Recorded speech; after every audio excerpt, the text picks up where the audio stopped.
Good evening. How are you doing today? Have you heard of Zion Williamson?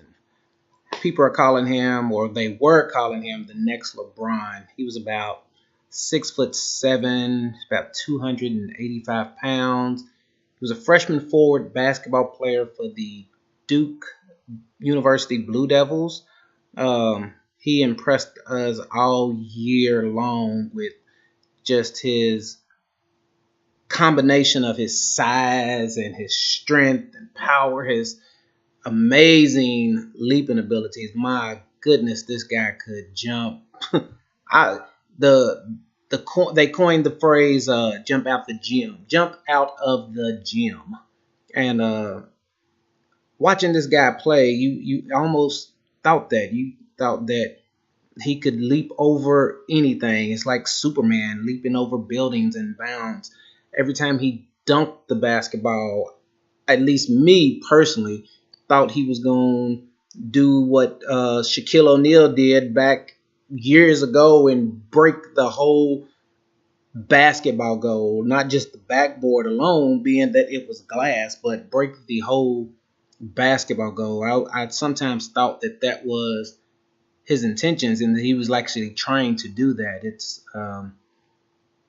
It was so ridiculous the way the strength that this young man had at 18 years old. I mean, he looked like a grown man among boys out there on the basketball court a lot of the times. So just like I said, watching him play, he was a phenomenal guy. He was a phenomenal athlete, and as I said, very strong. On February the 20th, I do believe. Yes, February the 20th. Duke was playing their arch rival, the North Carolina Tar Heels. About a minute into the basketball game, Zion had got the ball on the wing. As the defender closed out upon him, he started to attack the basket toward the free throw line. He got right there till about the right hash, the right corner of the free throw line, and he pivoted. He planted his foot and pivoted to do a reverse spin move to change his direction from his defender. And as he did that, his left sneaker just collapsed, just like exploded and just tore apart from his foot. It just from the sheer strength and torque of the move, it was crazy. He fell back into the splits, immediately grabbed his knee, and you could just hear the gasp of the crowd when this happened. And then it was as quiet as a mouse. You could hear a needle drop in a haystack. How quiet it was, because there was the fans at the game. It was nationally televised. Fans at the game, they had their hands over their eyes, their hands over their mouths. There was just so much disbelief at what had actually just happened. The trainers, coaching staff, they all rushed to this young man to check on him to see what was going on, see what it was about. After a few minutes go by of evaluating and checking him out, this young man, Zion, was able to get up on his own and get up with some help, but he was able to walk out off the court on his own back into the training facility to further assess his injury, which that was a good thing. Unfortunately, the young man did not return to action in that ever so important game. We later found out that he had injured his right knee during the sneaker explosion. And when that happened, that injury revived an age-old question. And that question was and is, should college athletes be paid? Well, speaking as a parent, as a coach, as an official, as a former player, that's one of them things that's kind of all over the spectrum. I can see each side of it, honestly. in especially situations like this where you have this high profile player that is potentially going to make millions and millions and millions of dollars playing on the professional level of the NBA, and this freak accident happens, and all of a sudden it's like, oh my God, this gentleman's career is over, this young man's life is over. What is ever going to happen? He should have never been playing. He should have never did this. Well, at least if he was in the NBA and he got hurt, he'd still be getting paid. And a lot of people don't understand the methods of contracts and so forth with the NBA. But to answer the question and so forth, I am firmly against college athletes getting paid. And there's several reasons. I think that they say that paying, that the universities are making all of this money off of these kids because they are reaping benefits of sold jerseys and sold out coliseums or stadiums or gymnasiums due to the fact of putting students and fans in the stands to come watch them play and everything. And I get that and understand that, but it's also college and athletics is a business as well. So there's so much revenue that has to be covered, and a lot of the revenue from athletics helps pay for a lot of the things that the schools actually are doing and providing for other students and so forth.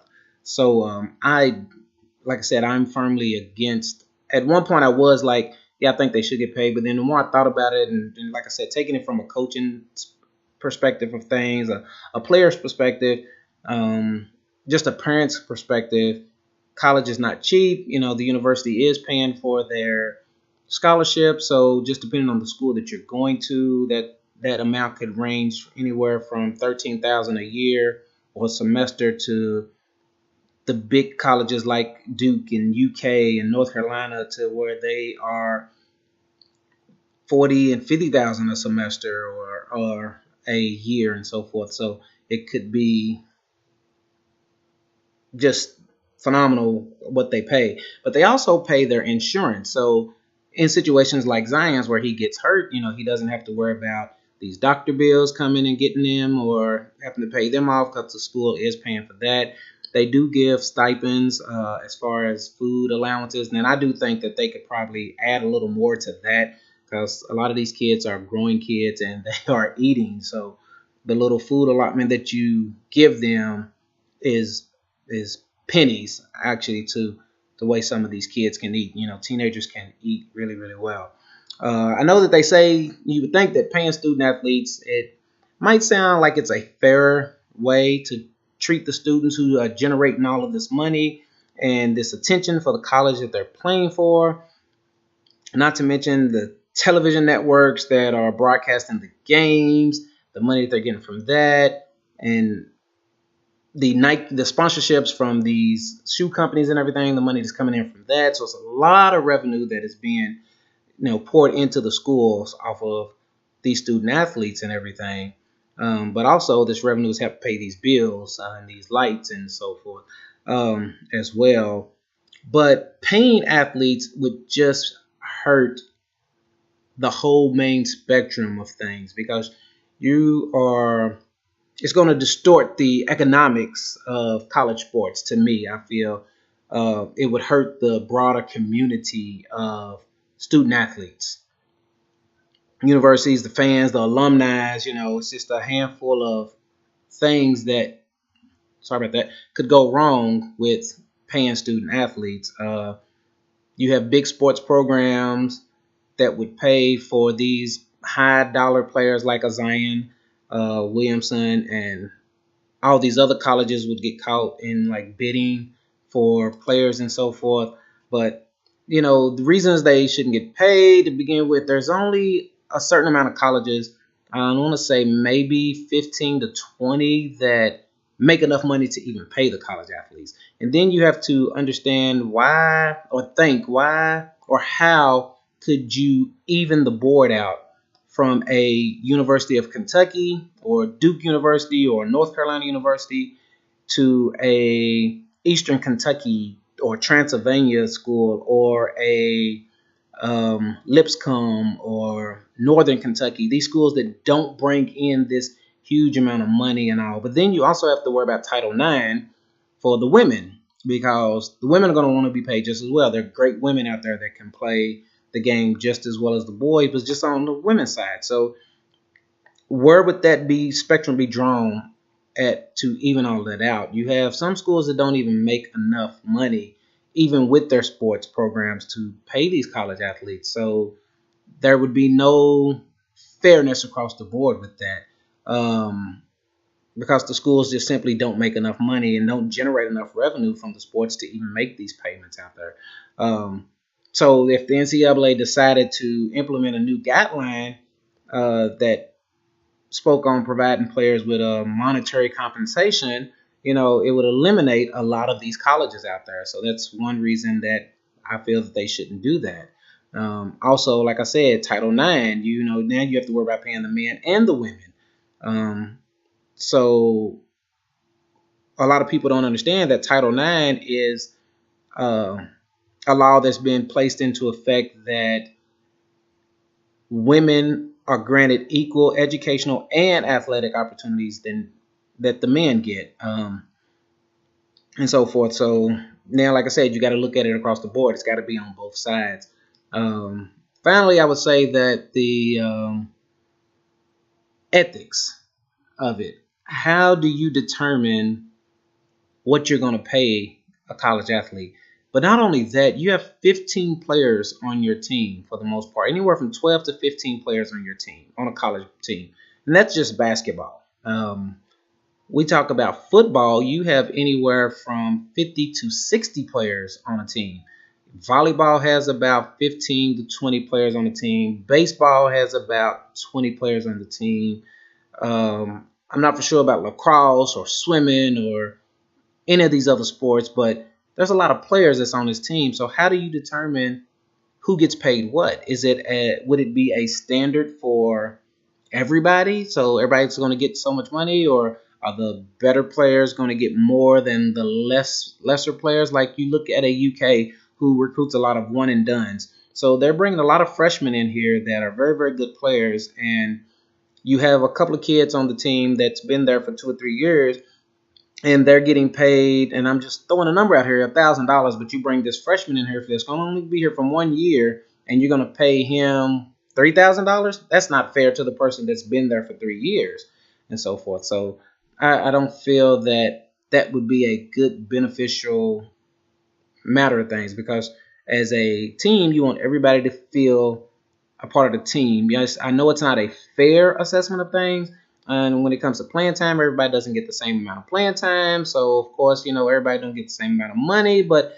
I just think bringing money into it tears the ethics up of all of that. So I don't agree with college players getting paid and so forth. Just like I said, these schools that are generating lots and lots and lots and lots of money compared to these schools that are not generating anything at all, where would the balance be?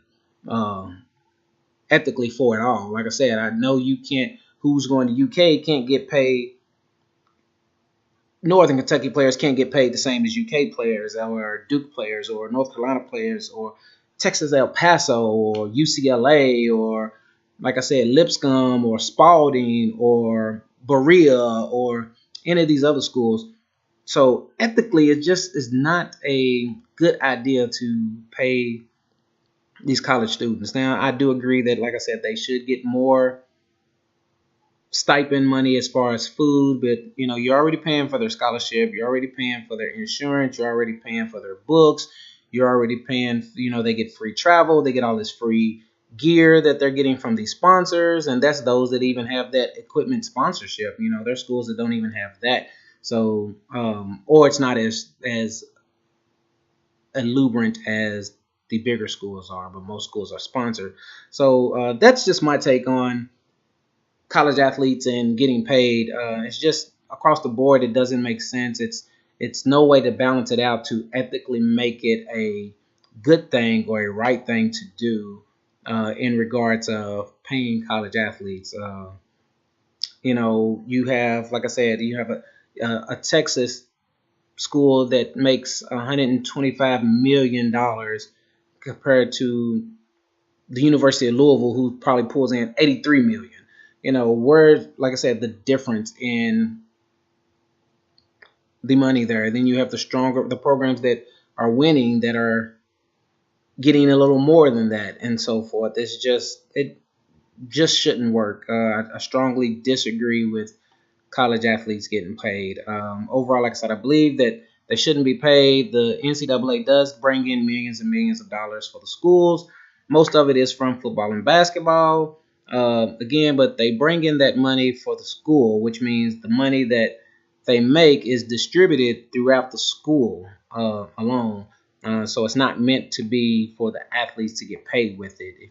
If that makes sense to you, the star athlete or not, whether you, like I said, the top or the bottom, just none of them should be getting paid. If you're a star athlete in college, then you're most likely going to college for free already. So, and you actually get to do something that you love to do. So whether it's basketball, football, or any of that. And you get to potentially make a career out of it. So you're going to eventually get paid. I do understand that there's, like I said, the freak incident of Mr. Zion Williamson, and that could derail your career.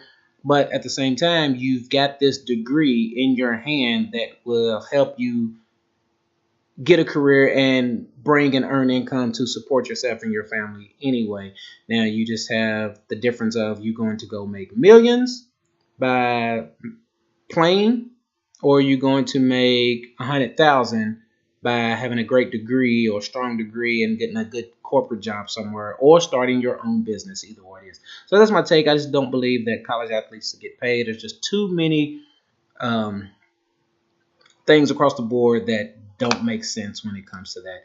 That is my speech. I'm not for sure exactly how I need to end this, but that's my take on should college athletes be paid. My answer to that is no, but that's an age-old question that ranges a debate that will go on forever and ever, I do believe.